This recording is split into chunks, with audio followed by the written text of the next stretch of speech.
open up to a Q&A, so if anybody has a question, want to raise your hand, then I will come to you with the microphone. I didn't know if Mr. Isseks, if you wanted to say a few words before we start, or? Well, yes. Thank you so much for coming. This has been one heck of a week at Sundance. I feel like I'm the last man standing. There were 6 of us, 7 of us in the beginning, Rachel and David and Mike and Jeff and Jesse and Amanda, but some just had to leave and others got the Sundance crud, some kind of a chest cold. And so I kind of left you alone. I feel like the substitute teacher who's looking So yes, it's been a wonderful, amazing week. And all of you have been really great, and I appreciate it. Any questions? Or did the film answer everything? Yes?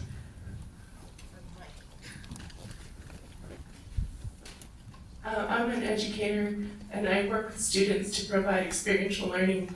What is your advice to me as a teacher? Thank you. Well, that's a good question, and it's kind of open-ended. I've been getting asked that question, I think, at each screening, and I think it's a terribly important question. And I don't know that I'm qualified to answer it. It's a different age, it's a different era from when I taught. But I think there are some fundamental things that I would advise to teachers, and that is to, I guess it was Bertrand Russell who said that the key to education is to have reverence for the child. And if you love and respect your students, and you feel that you're working for them as opposed to the man, then you're off to a good start.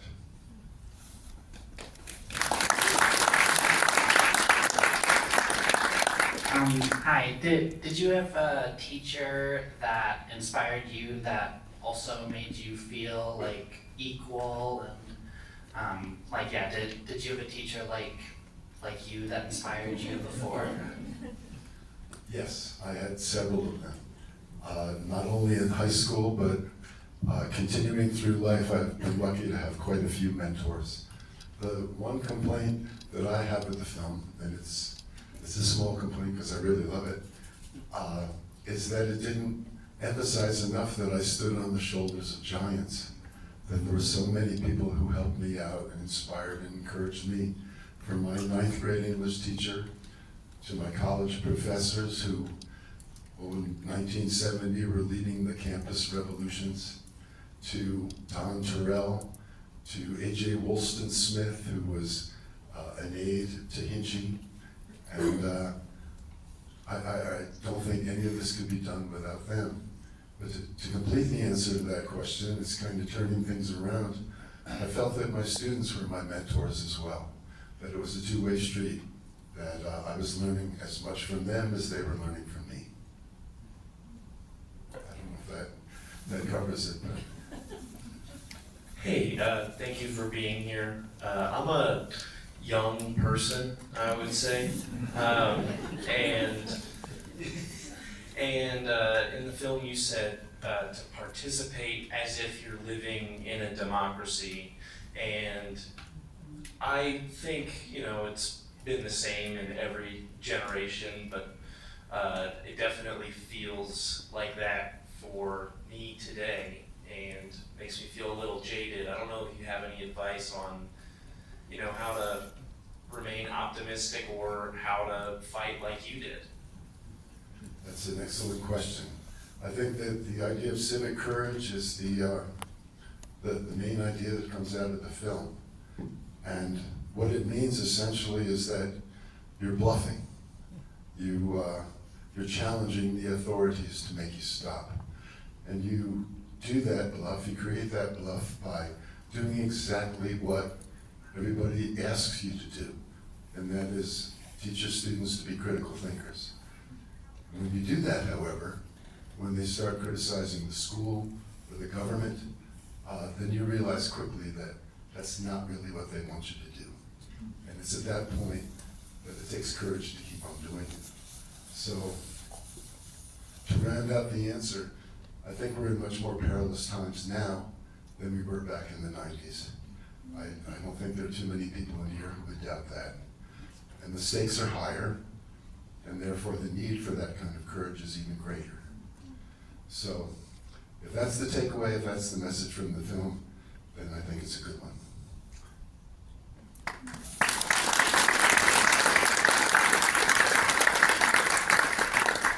I have a question for you. So in the film, it looked like your colleagues, your other teaching colleagues, thought you were a kook. But did you get any help from other teachers? Because when I think about, this was toxic pollution and aquifers and things that, you know, I taught high school history, that's not anything I would have had information on. I would have gone to my science colleagues and asked. So did you get some collaboration from your fellow teachers? Yes, yeah. Middletown High School at that time had over 100 faculty members.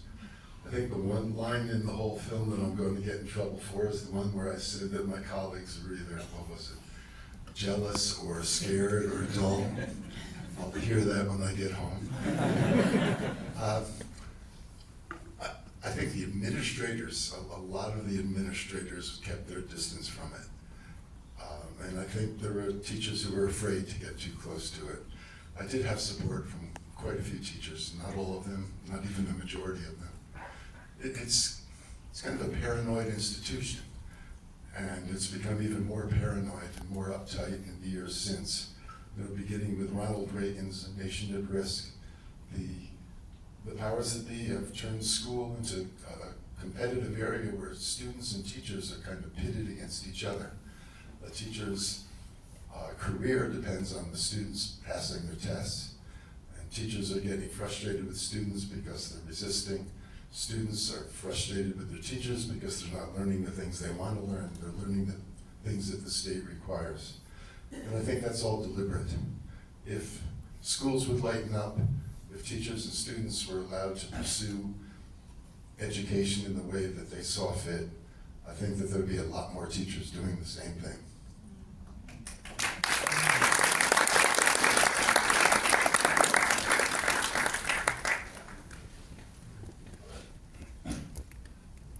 Thank you. I think my question kind of relates to that. In the state of Utah and across the country, we're seeing this trend of trying to defund public education, I would say, including the universities here. How do we get people to see the value of public education? I think people mostly do see it, and I think it's becoming more and more clear because the powers that be are really pushing it. They're going over the line. The things that I'm hearing lately about schools have to be the place where students learn patriotism, and no more of this critical race theory, or no more of this questioning the United States. Just be grateful that you're here. It reminds me of what Kennedy said about, if you make peaceful revolution impossible, you make violent revolution inevitable. And I think we're at the point where people see it, and something's going to happen. I think that we're all being pushed to the point where we're going to take, I don't want to say matters into our own hands where we become violent. I don't condone that. But matters into our own hands where we realize we've got to work together and we've got to stand up together. And I think once we do, we're going to realize how many of us there are.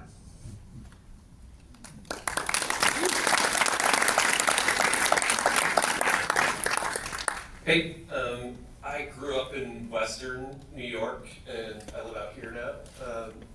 It was a really hard place to grow up. There's a lot of sadness and people leaving, and I was just wondering if you experienced that in Middleton and what your thoughts are on that. Kind of like the best people from my town's always felt like they left, you know, and I'm certainly an example. I'm not the best person from my town, but I definitely left, and I wish I could go back, but I feel like there's not as much there for me as there is elsewhere. So I don't know if you have any thoughts on that.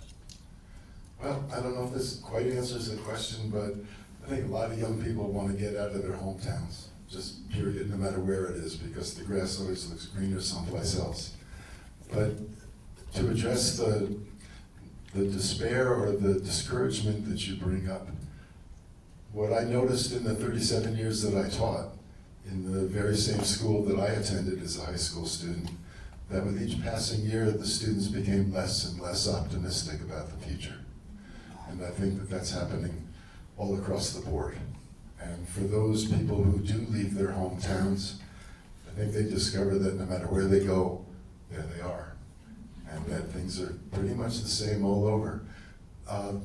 This film is not called Garbage Gangsters in Greed 2.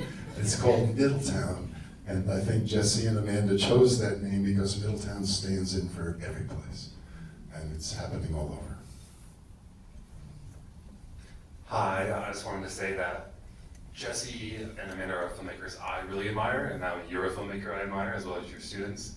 And I was wondering if you could just say a few words about how this film came to be, especially so many years, 2 decades after you stopped your work with your students. Let me preface my answer by saying that there's part of me that always knew this was going to happen. It sounds strange, but when I had a pickup truck's worth of VHS tapes in the basement, I came to a point where I knew I had to do something with it, and I digitized it. And I did that because I felt the story was important and that one day it would be told. And I was lucky that it happened while I'm still around. I have a blog, garbagegangstersandgreed.com. A freelance writer by the name of Jeff Manon discovered it accidentally. He was doing research on something else I'd written about the Black Dirt region in New York. And when he found the blog, he found Garbage Gangsters and Greed. He got excited. He wrote a story that appeared in The Guardian, and it was kind of written up big in England, where Rise Films is located. They found it, and the rest is history. Although there was a little COVID in between, the thing got done. Other questions?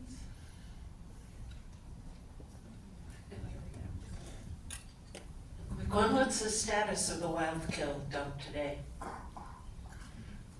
I've got a friend by the name of Sue Cleaver who's still at it. Sometimes we go kayaking down the Chichunk Canal next to the Orange County landfill and the Altuve landfill. Once in a while, I kind of sneak over to the Wildkill dump, although I can't go over the fence anymore. Not because I don't want to. There's still a mess. It's exactly as Rachel said. You're going to put a cap over it. It's like a pool cover. And as Dutch Smith said at one point, thinking that that's going to do anything is like standing in 4 feet of water, holding an umbrella, thinking you're not going to get wet. So it's leaking. When we go kayaking down the canal, we see the red leachate oozing into the water. If you look at an aerial photo or Google Maps of the Turry landfill, you can see that there are ponds on it, so that the liner's probably rotted. And the Walk Hill dump, they haven't tested, and they built a solar farm on top of it, which means putting holes into the liner. So, hasn't been tested appropriately, and all that garbage doesn't go away, except into the water and spreading out.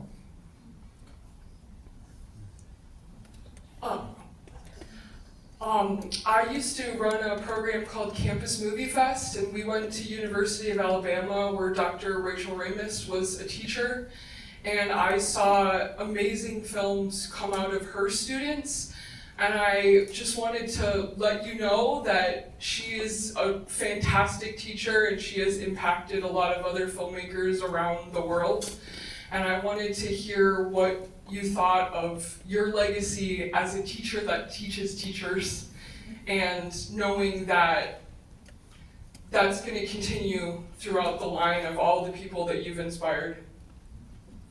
Thank you. Earlier this week, when Rachel was here, she had one of her students who's now in charge of the community TV station in Minneapolis. And Rachel said, look, you taught me and I taught her, and now she's teaching all these people. I felt like, well, I'm the grandpa, Rachel's the mother, and that sort of thing. But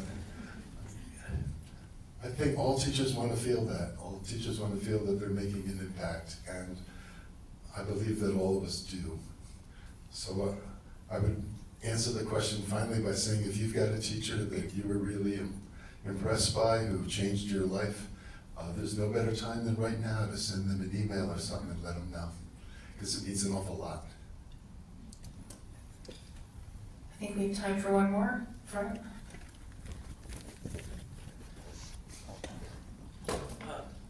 question I had is how many lives do you think were impacted by the toxic pollution as far as cancer victims and deaths? Because I feel like, I don't know, I just didn't really see too much information of that. Do they have any numbers that they were able to gather? Impossible. Okay. And deliberately so. Sometimes when they do cancer studies, they do it by zip code. And that's a deliberate effort to kind of spread it out when it should be by neighborhood. I went to one meeting years ago next to the Altury landfill where a woman who had cancer was able to get somebody from the EPA's toxic disease registry to talk to the neighborhood, talk to the community. And it was terrifying to see because they all described this green cloud that moved off the landfill right into their neighborhood, and the cancer cluster was incredible. And the EPA guys just said, sort of like the one in Love Canal, you know, you can't be sure. There's a gas station a mile down the road, it might be coming from that. And that was as far as they took it. If there was better information, I think we'd know a lot more. Can we get a round of applause for